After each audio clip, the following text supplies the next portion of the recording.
Hello everyone, কেমন আছো তোমরা সবাই? আশা করি সবাই খুব ভালো আছো। আজকে আমি আর আমার দিদি এসেছি বেতাই কলেজ ময়দানে যে মধুসূদন মেলা হচ্ছে সেখানে। আমরা বিকেলই গেছিলাম, কারণ বাড়ি থেকে বেরোনোর সময় মা বলেই দিয়েছিল তোরা যেখানে যাবি যা, সন্ধ্যের আগে বাড়ি ঢুকবি।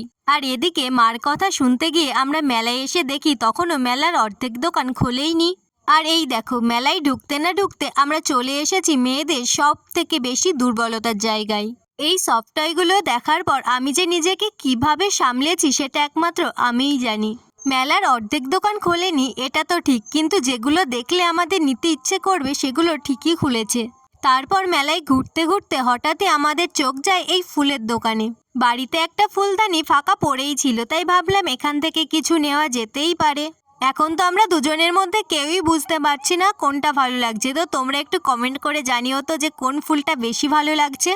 বাড়ি থেকে বেরোনোর সময় মা যতই বলে দিক যে সন্ধ্যের আগে বাড়ি ঢুকবি, কিন্তু মেলাতে গিয়ে কি আর সেসব কথা মাথায় থাকে? তো যাই হোক, অনেক তো ঘোরাঘুরি হলো, এবার তো বাড়ি যেতে হবে। আর বাড়ি যাওয়ার আগে পেট পুজোটাও তো করতে হবে। আর মেলায় এসেছি আর ফুচকা খাবো না, এটা তো একদমই হতে পারে না।